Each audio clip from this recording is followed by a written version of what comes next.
자, 오대산 월정사의 근대 고성 하남과 지암, 오대산의 구세주의자 조선불교 조계종의 3파 지암 이종욱 스님. 제가 법으로 보면 하남 스님 위로 가야 되는데, 이제 제가 이 지암 스님을 석사학위 논문을 썼어요. 그래서 이 지암 스님의 제가 애정이 좀 깊어서 위로 올려버렸습니다. 요거는 약간 사심이 들어갔습니다. 오대산 스님들이 보면 되게 좀 그러겠죠. 네, 요건 사심이 좀 개입되어 있습니다. 근데 오대산은 일제강점기, 요거는 약간 좀 제가 좀 50이 넘으니까 기억이 좀 왔다 갔다 해요. 네, 일제강점기에 폐사의 위기에 처해요. 요거 약간 좀 말이 바뀌었습니다. 폐사의 위기는 뭐냐면, 폐사의 위기가 아니고, 이제 일제가 들어와가지고, 토지 조사 사업을 하잖아요. 토지 조사 사업을 하면서, 당시 월정사 스님들이, 이제 이 일대 땅들을 다 이제 소작을 줬어요. 그러니까 남들에게 경작시킨 거죠. 이 일대는 이제, 요거는 좀 말이 길어지는데, 간단하게 말씀드리면, 세조 아시죠? 수양대군이 왕이 돼가지고, 이제 세조가 화병이 있어서 이 몸에 종기가 많이 났어요. 종기는 스트레스잖아요. 근데 지금이야 항생제가 있어서 종기는 병도 아니지만 옛날에는 이 종기가 어마어마한 불치병이었잖아요. 그래서 이걸 다스리려고 세천하 명산을 다 기도처를 다니고 금강산도 가고 여기를 왔는데, 여기 왔는 얘기는 아시죠? 근데 이제 자객이 이제 탁자 밑에서 내일 우리가 상원사에 가면 그런데 불탑 밑에 자객이 숨어 있다가 이제 자객이 해하려고 하는 순간에 어떤 고양이가 느없이 나타나서 왕의 도포자락을 자꾸 잡고 당기는 거예요. 그래서 이게 좀 심상치 않아 가지고 경호원을 불러가지고 방을 수색하니까 탈자 밑에서 자객이 나오는 거예요. 그래서 고양이가 자기를 살리는 이라 그래가지고 거 가면 고양이를 이렇게 세워놨거든요. 그래서 고양이만 세워줬겠어요? 이 일대 사방 백리는 전부 월정사에 귀속시켜라. 이래가지고 이 일대 땅이 전부 월정사 땅이 되어버린 거예요. 그런데 이제 월정사 스님들이 농사를 지을 수는 없잖아요. 그러니까 이 일대 땅을 전부 이제 소작을 줬는데, 토지조사 사업을 하니까 이제 스님들이 이게 우리 땅이고 남의 땅이고 이런 거에 대한 관심이 별로 없었으니까 소작 놓은 사람들은 다 이게 우리 조상부터 내려온 땅이라고 이제 조사 온 사람들이 다 주장을 하는 거예요. 그러니까 마을 사람들은 한통속이 돼가지고 다 우리 땅이라 주장하고, 절에서는 그게 무슨 말이냐 이렇게 싸움이 붙겠죠. 그러니까 이제 마을 사람들은 이제 횃불을 들고, 그때는 촛불이 아니고요. 촛불은 귀했고 횃불을 들고 이제 막 데모를 하는 겁니다.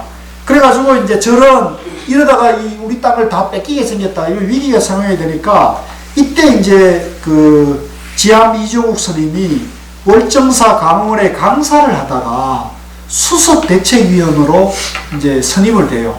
근데 이 지암 이종욱 스님이 얼마나 강단이 있었든지 또 신심이 있었든지 마을 사람들이 장작을 쌓다가 이종욱 저놈을 우리가 화형을 시키자. 네?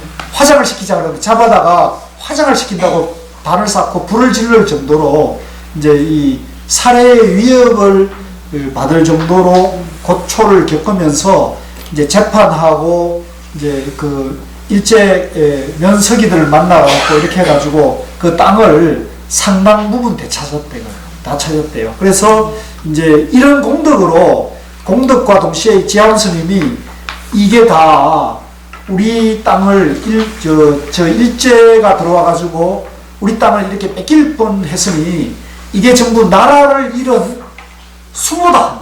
이래가지고 이종욱 스님이 이제 3.1 운동을 한다고 하는데, 그때 이미 이전에 불교계 안에도 3월 1일 날 파고다공원에서 만세 운동을 한다는 통문이 다 돌았어요. 그러니까 이제 월정사 강원에도 이 통문이 오니까 지암 스님이 3월 1일 날 파고다공원으로 갑니다. 이제 당시 시장하고 같이 가서 파고다공원에서 만세 운동을 해요. 이제 그 기록이 나옵니다. 그 만세 운동을 하고 보니까 이거 만세만 한다고 독립이 될 것 같지 않거든요. 그래가지고 이제 독립운동가들이 모여하는 279 결사대가 있어요. 279 결사대에 스님의 신분으로 거의 참여를 해요. 그래가지고 이 친일파들을 처단해야 된다 해가지고 그런 활동을 하다가 그 다음에 한성 임시정부의 불교계 대표로 참여를 해요. 근데 이제 한성 임시정부에는 주로 기독교인들이 주도를 했어요. 그런데 이제 불교계 대표도 필요하다 그래가지고 참여를 했고요. 근데 한성 임시정부도 이제 탄압이 내려오니까 흐지부지 되니까 이분이 이제 상해로 건너갑니다. 그래서 상해에 임시정부가 있다 그러니까 거기에 가서 내무부 참사, 연통제 국내특파원, 의정원 의원 등으로 이제 쉽게 말하면 이 연통제라는 것은 상해 임시정부가 상해에 있으니까 국내에 있는 군 단위, 도 단위와 이제 연락망, 첩보망을 구성하는 거예요. 거기에 이제 국내 총책이 됩니다, 이분이. 그래서 대동단과 김가진홍 상해 망명 사건, 의친왕 이강공 상해 탈출 사건 등을 주도했고, 대한적십자사, 청년외고당, 대한호국의성단 조직 등을 독립운동을 하다가 1920년 3년간 옥고를 치릅니다. 그래서 옥에 나와가지고 이제 월정사로 다시 돌아오니까 월정사가 어떤 상황이 있었냐면 이제 요게 그 위에 일본 상인의 농간과 월정사 성녀들의 서소풍이 여기에 들어와야 되는데 제가 50 넘으니까 좀 총기가 흐려져가지고 그래서 이게 무슨 얘기냐면 이제 이때 이제 일본 불교의 영향으로 그 월정사 스님들이 대처가 이제 되고 또 대처를 하니까 처자식을 먹여 살리면 어떻게 해야 되겠어요? 뭐가 필요합니까? 돈이 필요하잖아요. 근데 이 돈을 만들려면 어떻게 해야겠어요? 예, 땅도 팔고 똥을 팔아가지고 이제 사업을 하려고 이분들이 그래가지고 특히 이제 일본에 가가지고 일본에 유학 갔다 온 개명한 스님들이 아 우리 불교가 앞으로 생산불교를 해야 된다. 불교가 이 대성불교가 되려면 불교도 그 신도들인데 의지하지 말고 우리가 생산불교를 해야 한다면서 강릉에다가 택시 2대를 사가지고 택시 회사를 차렸어요. 택시 회사를. 그래서 그걸 운영하는데 장사가 잘 됐을까요? 안 됐을까요? 뭐 스님들이 택시를 사고 하면 한다고 얼마나 했겠어요. 그래서 다 말아먹었어요. 근데 말아먹으면 보통 택시만 날리면 되는데 보통 뭐가 남죠? 빚이 남죠. 그래서 이 빚을 해결하려고 이제 오대산에 나무가 많잖아요. 그때만 해도 나무가 큰 재산이었죠. 근데 오대산에 이제 박달나무가 많았대요. 박달나무는 그때 뭐 했었냐면 수레바퀴가 박달나무가 단단해가지고 수레바퀴를 만드는데 박달나무가 값이 제법 나갔대요. 그래서 그 박달나무를 이거를 이제 이분들이 바퀴 하나당 얼마 이렇게 계산하면은 이제 미치질 않는데 바퀴 하나당 하지 않고 그 나무 죄송합니다. 나무 한 그루당 계산하면 미치는 게 없는데 바퀴 하나당 이렇게 계산을 했다는 거예요. 그러니까 이 일본 상인들이 가가지고 바퀴 하나에 예를 들면은 박달나무 10목이 들어가면 하나면 되는데 10목을 해도 안 된다고 해가지고 20목, 30목을 베오니까 박달나무가 남아나요, 안 남아요? 그러니까 박달나무를 다 베도 이 박달나무 소리바퀴 100개를 채울 수가 없는 거예요. 그러니까 계약대로 안 되니까 이제 뭐 어떻게 해요? 절에 있는 금붙이 내놔라, 땅덩이 내놔라, 이제 이렇게 하고 절에 그걸 내놓을 수 없잖아요? 그러니까 이제 이게 소송이 되는 거예요. 그 재판부에 걸면은 누가 판결을 해요? 일본 판사가 판결하잖아요. 그러니까 일본 상인이 이제 이걸 소송을 해가지고 이제 빨간 딱지를 오늘 가본 그 법당에다 빨간 딱지, 법당 부처님도 빨간 딱지 다 이렇게 차업을 시켜놓는 거예요. 그러니까 이게 절이 망할 지경이 됐잖아요. 그러니까 이때 이제 지암 스님이 이제 감옥에 나와가지고 절에 돌아온 거예요. 어떤 심경이었겠어요? 나라도 이런 데다가 절까지 뺏길 심정이 되니까 정말 기가 막히고 코가 막히고 그죠? 참 업장이 무너졌겠죠. 근데 이제 이분이 그럼에도 불구하고 용기를 잃지 않고 이제 월정사 스님들이 이미 다 자기들이 말아먹었잖아요. 근데 이 일을 누가 수습할 것이냐를 할 때 누가 수습이 될 수 있겠어요? 이 일을 수습할 사람은 지암밖에 없다. 그래가지고 이제 지암 스님이 그때는 요양을 하려고 울진에 가면 불령사 아시죠? 네, 불령사에 가서 이제 당신 스승이 거기 있어가지고 이제 불령사에 요양을 하는데 큰 절에서 사람이 와가지고 큰 절로 올라오려고 이제 호출을 당했어요. 올라가니까 이제 이래 하니까 자네가 주지 대리를 맡아가지고 이걸 좀 수습해 주시오 이렇게 되는 거예요. 그래서 이분이 이제 용기를 내가지고 또 이제 수습을 합니다. 그래서 이분이 이제 참 뜻이 좋았던 것 같아요. 월정사 토지 문제로 다시 위기 대책위원으로 해결을 주도하는데 이분이 이제 이 큰 절이 지금 풍전등화의 위기가 처해 있으니까 큰 절을 수습하려면 가장 먼저 뭐가 중요해요? 가장 부처님 도량에는 뭐가 있어야 됩니까? 총칼이 있으면 돼요? 돈이 있으면 돼요? 법이 있어야 돼요. 법이. 이걸 기억하셔야 돼요. 여러분들. 큰 대중들이 모였을 때는 항상 법을 중심으로 해야 돼요. 우리나라는 지금 뭐가 중심이 되고 있어요? 도가 아니고 돈이 중심이 되고 있어요. 돈이. 네. 그래서 이 오대산을 살리려면 도인을 모셔야 된다. 그래서 이제 도인을 수습을 쭉 했는데 마침 그 강남 봉원사에 하남 스님이 선원의 조실로 계셨어요. 근데 하남 스님이 말씀하시기를 하남 스님 위장병이 있었대요.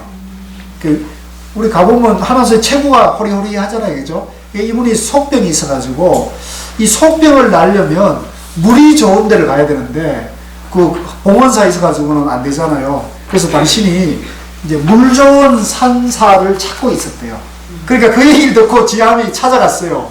가가지고는 우리 오대산이 물이 좋으니까 또 오대산이 이렇게 위기에 처해가지고 지금 이렇게 어려우니 큰 스님께서 그죠? 네, 오대산으로 오셔서 조실이 되어 주십시오. 이렇게 해서 이제 그러니까 당신이 안 갔다고 거절했던가 봐요.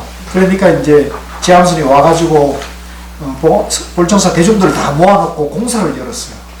이제 큰 스님이 지금 여차 하시면 오실 것 같은데 오신다니까 우리 대중들이 뜻을 모으자 결의를 하자 그래가지고 대중 결의로 이제 조실로 모신다고 그래서 다시 가가지고 이 조실로 모십니다. 그래서 조실로 모시니까 수락을 하셔요. 두 번째 수락을 하시는데 그것도 참 재미있어요. 하남 스님은 미리 당신이 결심을 했던 것 같아요. 내가 이제 오대산에 가면은 다시는 오대산 밖을 나오지 않겠다 그러는 거예요. 그래서 이분이 제가 기록을 보니까 그 강남 봉원사에서 오대산을 가려면 동쪽으로 와야 되잖아요. 근데 이분이 어디로 가면 서쪽으로 강화도를 가요. 강화도를 가가지고 전등사를 참배하고 그 다음에 전등사에서 어디로 가냐면 개성을 가요. 개성을 쭉 돌아보고 그 다음에 이제 철원을 가가지고 이제 오대산에 와요. 재밌죠? 근데 이거는 제가 봤을 때 이미 이분이 나는 이제 들어가면 다시는 오대산 밖을 못 나오리라 생각하고 당신이 마지막으로 한번 가보고 싶은 뭐 개성이나 그죠? 강화도 이런 데는 당신이 못 가본 곳이니까 한번 가보고 싶었던 것 같아요. 그래서 쭉 그걸 다 걸어간 기록이 나와요. 네, 걸어간 기록이. 그래서 오대산에 와가지고 사원사에 이제 주석을 하십니다. 그래서 이제 착착 이제 진행되죠. 수습의 가닥이. 그러고는 이제 이 지암 스님이 오대산에 뭐가 있습니까? 보물 1호가 정멸보궁이잖아요. 부처님의 정골사리가 있다. 그래서 석종 정골사리탑 찬항회라는 걸 조직해요. 그래가지고 뭐 이게 여러 영향력이 있는 신도들을 다 찾아다니면서 이걸 조직을 만듭니다. 만들어가지고 우리 법주가 누구예요? 우리 법주가 하남 스님 아닙니까? 하남 스님이란 명패만 내면 불자들은 다 동의하잖아요. 큰 스님이라 동의하니까 하남 스님을 내세워가지고 이제 이 법 여기에 참여하십시오 그래가지고 당시에 이제 그 가장 부자가 그 김모라는 그 부자가 있었는데 이분이 이 찬항회를 하는데 당시 돈으로 5만 원을 희사를 해요. 5만 원이라면 그때 소 한 마리가 5원 할 때였대요. 그러니까 5만 원이 얼마예요? 어마어마한 제거죠. 그래서 그분이 5만 원을 희사를 하고, 그러니까 이게 소문이 나요, 안 나요? 뻥치면은 한 1,000억 정도 희사를 했다, 이렇게 생각돼요. 그러면 이게 소문이 나잖아요. 그러니까 이 소문이 나니까 이게 소문이 어디까지 갔냐면 총독부까지 소문이 나요. 그러니까 총독부에 가니까 정무총감, 총독까지도, 근데 이분들이 다 일본의 영향을 받아가지고 다 불교에 인연이 있는 분들이에요. 자기 집에 뭐 조상들이 다 절에 다니고, 자기 호적이 다 절에 올라가 있고 이런 분들이니까, 뭐 이 석촌에 전골살이 이러니까 끔뻑 죽죠. 그러니까 그분들도 뭐 10원, 20원, 100원 뭐 이렇게 해가지고 다 그 기록, 그 시주책에다가 다 그걸 올립니다. 그래가지고 이 돈을 모아가지고 어떻게 했어요? 그 빚진 거 있죠? 빚 싹 갚고, 심지어는 그 저쪽에 우리 아까 가본 그 굴산 사지 쪽에 덜이 넓잖아요. 그쪽에 월천사 토지가 있었대요. 그게 이제 고양이 답이라 그래가지고 세조가 그 고양이에게 시주하라 그래가지고 공덕을 칭송한다 그래가지고 그쪽에 고양이 답이라는 그 땅이 몇만 평이 있었대요. 근데 그 땅을 이제 이 돈이 없으니까 빚을 갚기 위해서 그 땅을 팔아먹었대요. 근데 이제 그 땅까지 사들였대요, 이 지암스님이. 그래가지고는 옛날에 빚지고 다 날렸던 차업되고 이런 것들을 다 회복하고 팔아먹었던 땅을 다 사들이고 그보다 재산을 더 늘렸다는 거예요. 이 지암스님이 어때요? 대단한 분이죠. 이 일제강점기에 그 일본인들까지 설득해가면서 일본인들 돈까지 협박해가지고 그저 같이 해가지고 시주까지 받았으니까 대단한 분이죠. 그래서 이제 그 시주금으로 토지 문제를 정리하고 1930년대 오대산이 위기를 수습하고 토지를 더 늘려나가자 조선 불교에게 소문이 나요, 안 나요? 칭송이 자자한 거예요. 다 그때는 대처성들이 돼가지고 다 땅 팔아먹고 뭐 살림 사는데 정신이 없는데 오대산은 땅을 샀다더라 이러니까 뭐 이제 뭐 지암스님 알기를 막 이제 막 굉장한 인물로 알게 되겠죠. 그러니까 지암 이종욱을 대표로 추대를 합니다. 그래서 1937년 조선불교 총본산 건립운동이 일어나요. 자, 요거는요, 조선 왕조가 등장하면서 ức불 정책을 쓰잖아요. 불교를 탄압하잖아요. 그러니까 교단을 다 없애버려요. 교단을 다 없애버리고 상당수 절을 문을 폐살시키거든요. 스님들을 환속시키고. 그러니까 이제 절은 결국은 산중으로 쫓겨갈 수밖에 없고 숨어 지낼 수밖에 없었죠. 그러니까 이제 그 도심에는 절이 없어지니까 이 교단 자체가 없어지니까 이 조선불교는 산중불교가 될 수밖에 없죠. 산중불교가 될 수밖에 없으니까 행정을 관장하는 교단이 없어져 버리니 그냥 절은 그냥 거기서 먹고 사는 수준인 거죠. 그래 되니까 교단이 없어지니까 일본 불교가 와가지고 총독부가 들어와서 절해버리니까 일본은 종단이 있었거든요. 뭐 조동종, 임재종, 정토종이 있는데 왜 우리 조선불교는 왜 종단이 없느냐 이런 문제가 된 거예요. 그래서 우리 조선불교도 종단을 세우자, 교단을 세우자 이렇게 해가지고 교단을 세우려면 이제 도성 안에 절이 폐사가 됐었거든요. 한양 도성 안에 사대문 안에 절이 없으니까 이 사대문 안에 먼저 우리 조선불교를 대표하는 절을 짓자 이렇게 해서 절을 지은 게 무슨 절이다? 조계사입니다. 그때 절 이름은 태고사예요. 태고는 누구를 추앙하는 법명일까요? 태고 보우스님을 추앙하는 거죠. 그래서 가나성으로 화두를 타파하고 임재종 법명을 다시 이어온 분이 태고 스님이잖아요. 그래서 태고 스님을 추앙하는 의미에서 조선불교 조계종 태고사라고 이름을 했어요. 그래서 태고사라고 짓고 거기에 위원장을 맡은 분이 누구다? 지암 이종우 스님이죠. 그래서 그 다음에 이제 태고사를 창건하고는 우리가 이럴 게 아니라 우리도 종단을 재건하자. 그래서 일본 불교에 맞서자. 이렇게 해서 이름을 만든 것이 뭐냐면 조선불교 조계종이 되는 거예요. 조선불교 조계종을 재건하고 종정을 선거를 했어요. 이때 30본산 주지들이 모여 투표를 했는데 압도적인 표차로 하남 스님이 18표를 얻었어요. 제가 이건 기억납니다. 30표 중에 18표를 얻어가지고 하남 스님이 종정이 돼요. 근데 이 하남 스님은 또 재밌어요. 지암 스님이 이제 조선불교 대표로 해가지고 이제 본산주지 대표들이 오대산에 와가지고 조실 스님 종정에 추대되셨습니다. 그렇게 말씀을 드려요. 그 종정이 되면 어떻게 해야 되냐 하니까 저 태고사에 나가셔서 주석을 하셔야 됩니다. 그러니까 아이고 나는 막 오대산에 들어올 때 이미 나는 다시는 산문을 나가지 않겠다고 내가 결심을 하고 왔기 때문에 그 종정 나 못하니까 다른 좋은 분을 모시라고 거절을 하는 거예요. 거절을 했어요. 아까 우리가 범일 국사가 어떻게 했어요? 나는 서울에 안 가겠노라. 나 국사 안 해도 좋으니까 나 여기서 나갈 수 없어. 이 법이 비슷하죠. 네. 그래서 이제 거절을 합니다. 그래서 무려 조선불교 대표들이 3번이나 하람스님이 와가지고 3번째 이제 얘기하니까 하람스님이 뭐라 그러냐면 정 내가 해야 한다면 그러면 조건이 있어. 그 조건이 뭡니까? 그러니까 나는 이 산을 나갈 수가 없어. 불출산을 조건으로.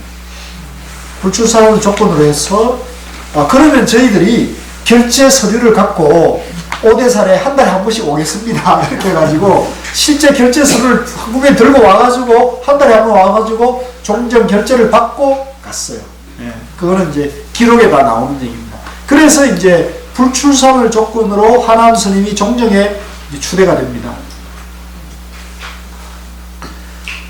그 다음에 이제 그 다음에 이제 그 종정이 되고는 그 당시는 종정 중심제였는데요. 종정이 이제 산을 못 나오니까 종정을 대리하는 오늘날로 말하면 총무원장, 당시의 직함은 정무총장이었어요. 정무총장에 누구를 지명하겠어요?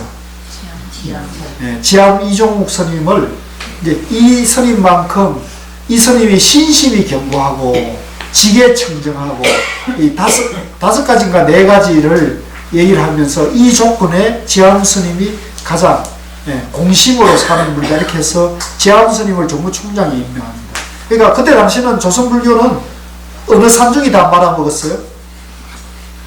오대산이 다 주도를 한 상황이겠어요. 그래서 1945년 8월 15일 광복을 맞아 광복을 맞는데요. 이게 재밌어요. 다른 모든 종교, 다른 모든 단체도 어떤 단체도 일본 총독, 일본 천황이 항복했으니까 이제 새로운 시대를 맞아가지고 나는 새로운 시대를 맞기 때문에 이 자리에서 물러나야겠어 하는 사람이 단 한 명도 없었어요. 단 한 명도 없었어요.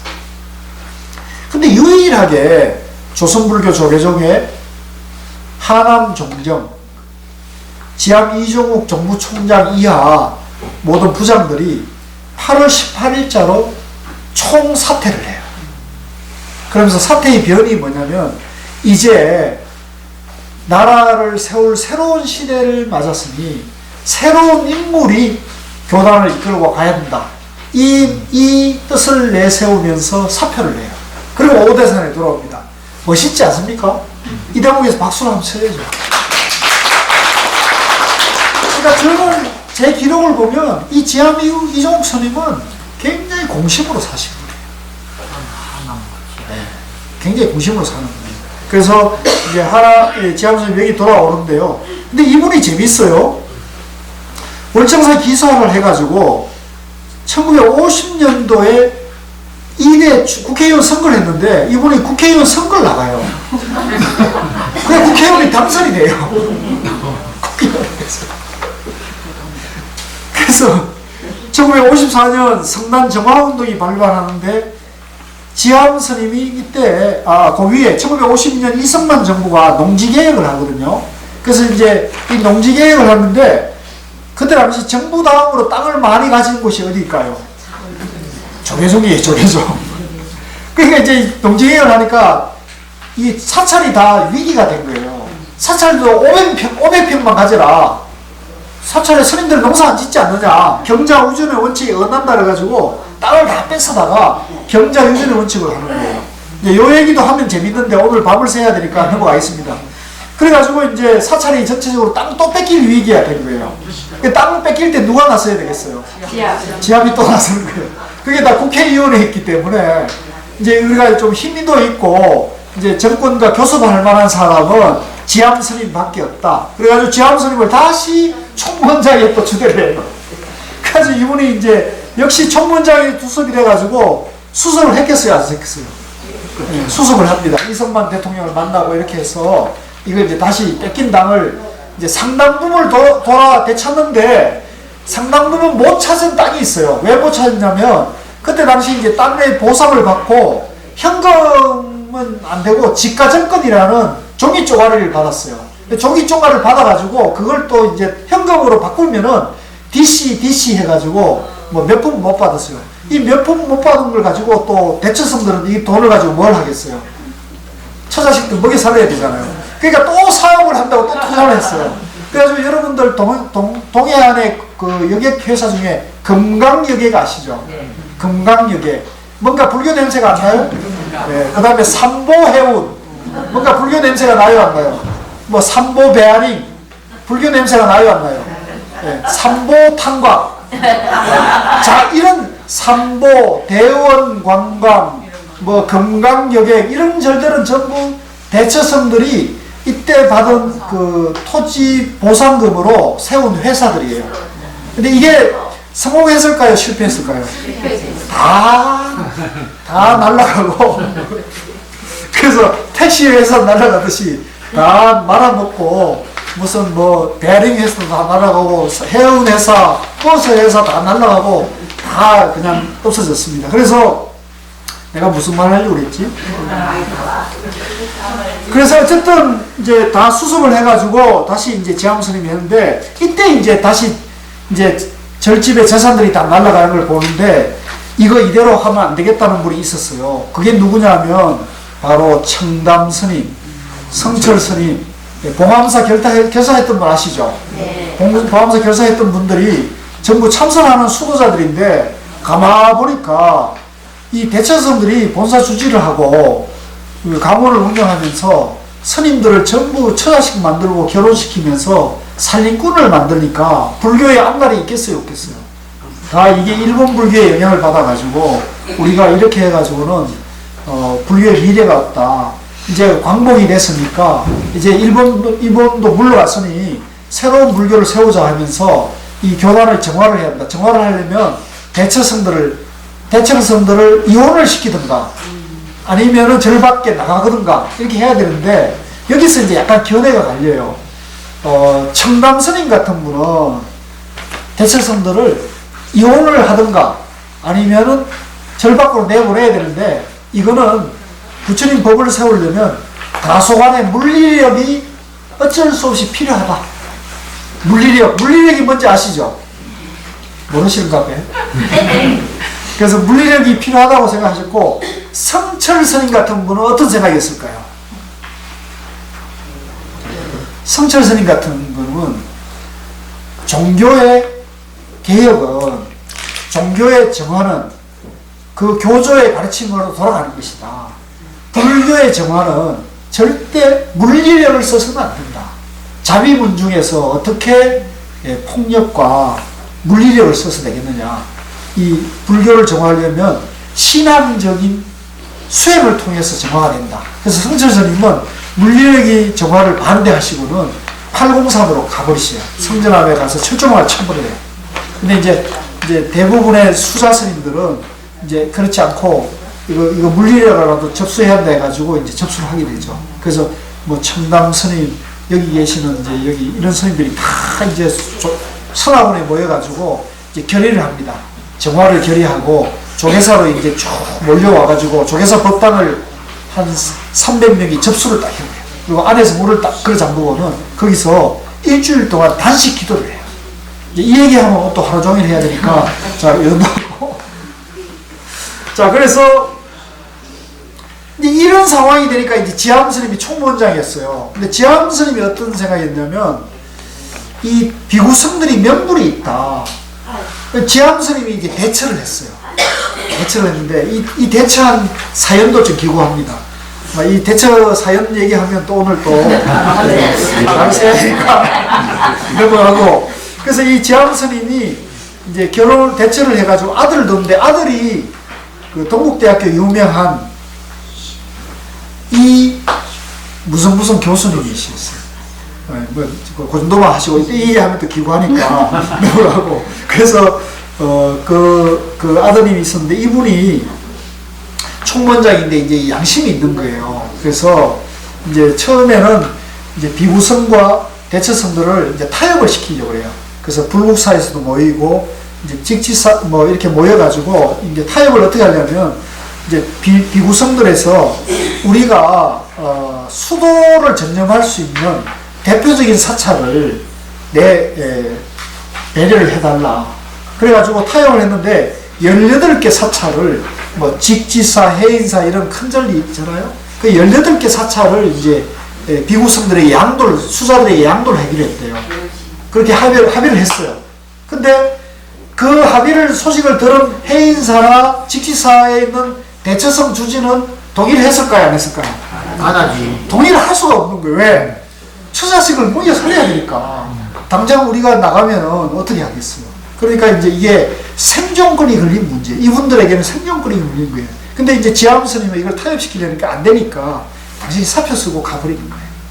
그 이제 강경파가 등장해요. 대처성 쪽에서는 강경파, 즉 비구성들을 타도해야 한다는 분이 등장해가지고 이분이 이제 그 803 파괴사 주지였던 박승화 스님이 그분도 국회의원이었어요. 대처성이었는데 국회의원인데 이분을 이제 총무원장을 내세워가지고 이제 싸움이 붙어요. 그러니까 이제 이건 누가 물러설 수 있어요, 없어요? 물러설 수가 없잖아요. 그래가지고 이제 결국은 어떻게 되느냐, 이제 비구성이 이제 그때 당시 8대2 또는 9대1 정도로 8이 이제 대처성, 뭐 한 6,000명에서 8,000명, 비구성은 한 500명에서 비군이 있으니까 합하면 한 1,000명. 이게 세가 돼야 안 돼요. 세가 안 되죠. 그러니까 이제 비구성들이 이제 하다 안 되니까 어디로 가느냐면 이제 조계사 하니까 이제 대처성들이 총동원령을 내리고 또 대처성들 어차피 처자식 건드리고 사니까 그게 이제 힘쓰는 사람이 있어요, 없어요?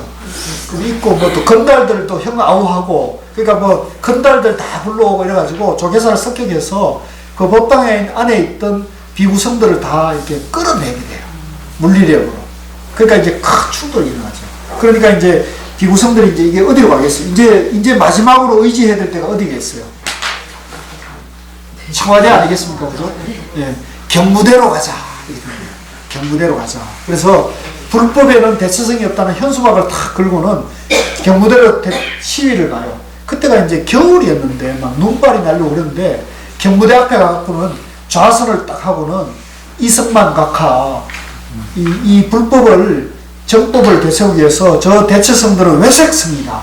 그러니까 외색성들을 내쫓고 불법을 바로 세우게 해달라고 거기서 데모를 하는 거예요. 그러니까 이승만 대통령은 또 이제 이 얘기 하려면 또 오늘 하루 종일 해야 되니까 넘어갑시다. 그래서 결국은 이승만 대통령이 강력하게 이 비구 선성들의 정화를 지지를 해요. 네. 그래서 이제 무려 몇 번 대통령 담화가 6번이 나와요. 6번. 한번 생각해보세요. 대통령이 담화를 1년에 한 번 내면 말까 하잖아요. 근데 이걸 6번을 연달아 가지고 불법의 대처성이 없다. 외색 대처성들은 다 절 밖으로 내보내라. 그러니까 대통령이 담화를 내니까 저 말단의 경찰서장들은 어떻게 하겠어요? 잘 보이려고 모든 경찰들을 다 동원해가지고 절에 가가지고 이제 비구성들이 이제 절 접수하러 간다 그러면 거기 이제 기다렸다가 싸움이 붙으면 들어가가지고 이제 대처성들 다 절 밖에 내버리고 비구성들 이제 절에 들어가게 해주는 거죠. 그래가지고 이제 해인사를 비롯해서 뭐 월정사 또 말할 일진일퇴가 말할 수 없었어요. 뭐 예를 들면은 낮에는 비구성들이 절을 차지하고 있다가 밤에는 누가 가요? 밤에는 대처성들이 들어가가지고 끌어내고 차지하고 또 새벽 되면 어떻게 돼요? 또 대처성들이 나오고 이게요. 이게 월정사만 하더라도 뭐 말할 수가 없습니다. 피해 어떤 전쟁이었어요. 지금 우리가 나왔을 때는 멀쩡하죠. 역사는 뭐 어마어마했어요. 자, 그래서 이제 지하암 스님은 이제 월정사로 돌아왔는데 월정사에 있을 수 있겠어요? 못 있겠어요? 못 있겠어요. 그러니까 이분이 이제 어디로 갔냐면 주문진으로 간대요. 주문진을 왜 갔냐면 이런 것도 여러분들이 알아두시면 좋을 것 같아요. 이 지하암 스님이 얼마나 생각이 좋았는지요. 월정사 관내 교구에 각 시군마다 포교당 하나, 유치원 하나를 다 냈어요. 그래서 월정사 교구에 강릉에도 강릉 그 포교당이 있고 강릉에 유치원이 있죠. 우리 강릉에 계신 분, 다 이제 평창에도 그 포교당이 있고 심지어 그랬대요. 근데 당신이 주문진읍에는 포교당을 당신 주재할 때 못 냈다는 거예요. 그래서 내가 지금 월정사의 꿈이었으니까 나의 바켓리스트죠, 그죠? 내가 죽기 전에 하나 이렇게 주문진에다가 포교당 내는 거예요. 그 이분이 주문진의 신도집에 가서 그 신도집에 의탁하면서 천막 법당을 지어가지고 절을 지었는데 그 절이 동명사라는 절이 있어요.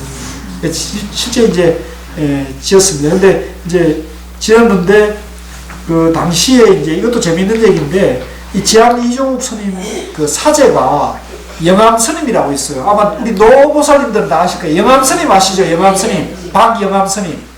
박영암 스님 보건사에 계시면서 그 동국대학교 이사장을 오래 하고 총무원장을 여러 번 하신 분이거든요. 근데 이 영암 스님이라는 분이 그 지암 스님하고 똑같았어요. 이분은 이제 비구성 쪽으로 갔어요. 가가지고 이제 총무원장 스님이 참선하는 수도성에 올라가서 총무원장 살다가 이제 재산을 다 홀라당 하고는 총무원 살림을 다 홀라당 말아먹어요. 그러고는 이제 살림에 빚이 없잖아요? 그럼 총무원장 못하면 이제 바람 쏘고 새벽에 가버려요. 그러면 이제 총무원에 이제 비쳤더라 그러면 누굴 불러요? 영암스님을 불러요. 총무원장을 맡겨요. 그러면 영암스님은 또 좀 한 몇 달 살다가 보면 목탁치고 뭐 제사해가지고는 또 빚 다 갚고 이제 이게 재산을 잘때 불러나거든요. 그러면 아이고 저 영암이 저놈 저 혼자서 다 해보낸다 해가지고 또 쫓아내요. 그러면 또 참선하는 수도성이 와가지고 살림 살다가 좀 모아놓은 거또다 이제 또 어떻게 해요? 또 아이고 우리 영암스님이 좀 이런 분이에요. 그러니까 이분이 지암 스님의 그런 살림살이법이나 회계법 이런 걸 배워가지고 아주 이 살림을 잘 살았어요. 그래서 이분이 이제 저랬던 분인데 내가 뭘 얘기하다 그랬나? 하여간 뭐 그 얘기하면 또 하루 종일 나가니까 넘어갑니다. 그래서 이 지암 스님하고 이제 지암 스님 그 도반이 이제 그 자운 스님이라고 있었어요. 자운 스님. 자운 스님은 여러분들 아시는 지관 스님의 은사예요. 해인사에 이제 청철 스님이 방장으로 모실 때 자운 스님이 주지였는데요.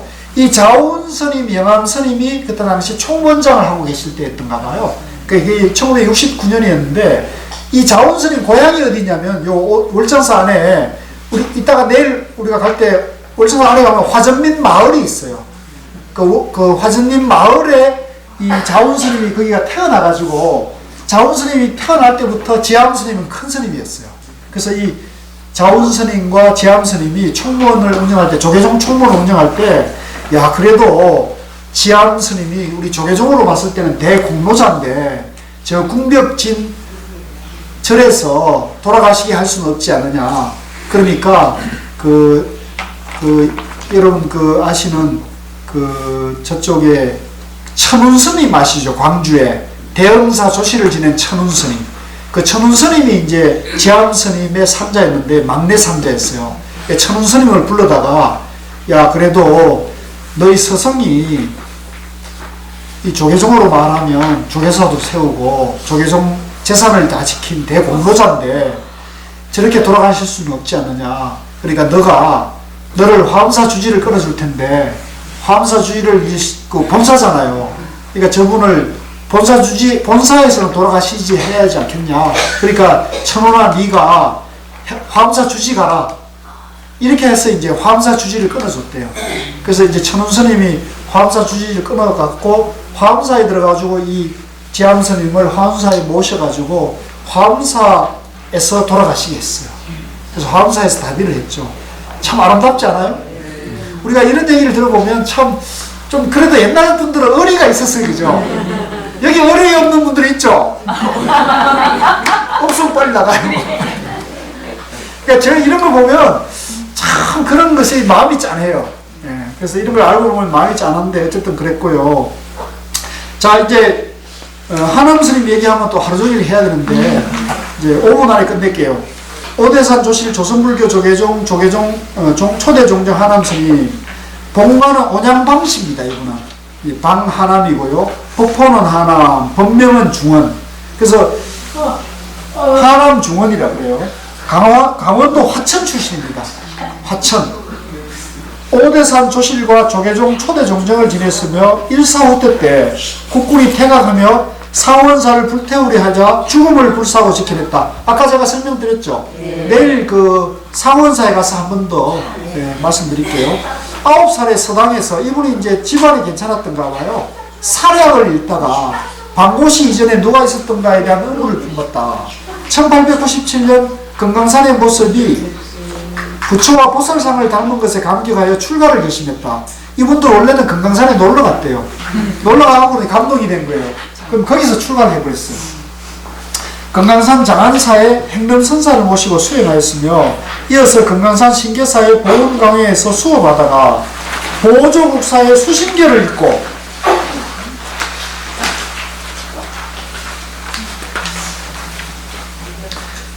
뭘 얻었다? 그러니까 여기 보세요. 여기 한번 깨달았죠. 자, 한번 깨달았고 1899년 김천 청암사 수대암에서 경허 스님이 여기서 이제 조실로 계셨어요. 그때 하남 스님도 여기에 계셨어요. 경허 스님이 금강경 사구계를 읽어주는 소리를 듣고 하남 스님이 오도했고 몇 번째 깨달음이에요? 네, 두 번째 깨달음이에요. 그 다음에 9세 때 붙었던 방고시 이전의 인물에 대한 회의가 풀렸다. 1905년 한 양산 통도사의 내원선은 조실로 초대되어 후학들을 지도하다가 1910년 봄에 선성들을 해산시키고 평안도 맹산 우두암으로 들어가 깨달음의 뒤의 공부를 계속하였다. 같은 해 겨울 부엌에서 불을 지피다가 몇 번째 깨달았습니까? 세 번째 깨달았습니다. 지금 기록에 의하면 세 번 깨달았잖아요. 어느 것이 부처님이 되는 깨달음일까요? 1번, 2번, 3번 어느 겁니까? 세 개 다? 욕심도 많다. 어느 것이 부처가 되는 견성성불한 깨달음일까요? 이제 지금 이제 이게 이 글을 쓰시는 분이 도노점수를 공부하는 분인 거예요. 그러니까 이 선의 본분 종사, 본분 종지를 모르기 때문에 이분이 깨달음을 여러 번 얘기하잖아요. 부처님은 몇 번 깨달았어요? 한 번 깨달았잖아요. 육조스님 몇 번 깨달았어요? 그러니까 우리 조사에도는 불교는 한 번 깨닫는데 한 번 깨달은 걸 우리가 뭐라 그래요? 무상정등각이라고 그러잖아요. 위 없는 바른 깨달음을 얘기하잖아요. 위 없다는 것은 더 깨달을 것이 없다는 얘기잖아요. 그죠? 그래서 무상정등각, 안욕따라 삼약삼보리, 또 한글로 번역하면은 가장 높고 바른 깨달음 이렇게 하죠. 그러면 여기 세 번 깨달음 중에 무상정등각이 어느 걸까요? 잘 모르겠어요, 지금. 그러니까 하남스님께 물어봐야 되는데, 하남스님 가셔버려가지고 모르겠어요. 그래서 이제 이런 게 이제 결국은 선의 안목이 없는 사람이 글을 쓰면은 이런 글이 되는 거예요. 앞에 깨달음을 했다면, 이 D가 없어야 되는데 있으니까 결국 세 번째가 우리 도영교사님은 세 번째 깨달음을 확철대오로 봐야 된다 이렇게 지금 학설을 주장하셨습니다. 근데 이제 통상적으로는 하남스님 그 자료에서는요, 그 경허선사가 금강경 일러주는 그 청암사 수도암에서의 법문을 듣고 거기서 경허스님이 뭐라고 인가를 하냐면 그때 이제 중원이죠. 중원 선사는 눈이 반쯤 열렸다 이런 표현을 쓰거든요. 그러니까 눈이 반쯤 열렸다는 것은 이제 도노점수에서 말하는 이제 견성을 이제 도노를 인정을 해주는 것이 돼요. 그래서 그때 깨달음을 이제 보는데 그건 이제 도노점수 기준에서 깨달음이죠. 자, 그 다음에 이제 1925년 서울 봉원사 조실로 있다가 지암의 청으로 강원도 오대산으로 들어가서 27년 동안 동구 밖을 나오지 않았다. 제가 여기서 이런 얘기하면 욕먹는데 여러분들에게 청기누수를 하나 하고 싶어요. 동구 밖으로 나왔을까요? 안 나왔을까요? 예? 나왔다 갔다 좀 했겠지 뭐. 왜 나왔을까요? 볼일도 모르고 뭐 하라고. 볼일도 모르고. 여러분 나이가 들면 가장 중요한 게 뭐예요? 오면 이빨. 우리 경옥보살 총기가 대단하시다. 이 제가 이제 그 노스님들을 이제 제가 지압을 연구하다가 보니까 노스님들을 굉장히 많이 인터뷰를 하고 당시 오대산에 살았던 좀 어느 정도 되는 노스님들을 거의 찾아다니면서 인터뷰를 했어요. 근데 그 중에서 딱 한 분이 저기 그 대전에 가면은 그 타너 스님이 미래 도읍지가 될 곳이라 해가지고 대전에 신도안에 가면 그 타너 스님이 제자들이 지은 절이 하나 있어요. 그 절 이름이 제 기억이 정확한지 모르는데 보광명상 가는데 거기에 이제 그 노 스님이 계신데 그 스님이 굉장히 솔직하신 분이었어요. 그래서 제가 이제 계속 이래저래 얘기를 하니까 이제 동구불출 얘기를 했더니 에이 뭐 그건 이제 그런데 내가 알기에는 내가 있을 때 내가 그때 살았대요 모시고. 그래서 이제 이빨이 안 좋아가지고 이제 위장병도 안 좋으니까 이제 속병인데 이빨이 안 좋았겠죠. 그러니까 이빨이 안 좋아가지고 강릉을 한번 갔대요. 강릉에 치과에 가서 이빨을 했는데 이 강릉 치과 의사가 솜씨가 안 좋았던가 봐요. 그래서 아이고 강릉은 이게 효용이 없다 그래가지고 어디로 갔겠어요.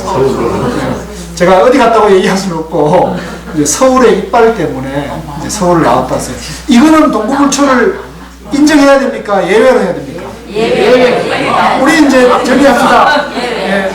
하남 선생님 평생 동안 그 산중에서 안 나오는 걸로 합시다. 이거 어디 가서 얘기하면 안 돼요.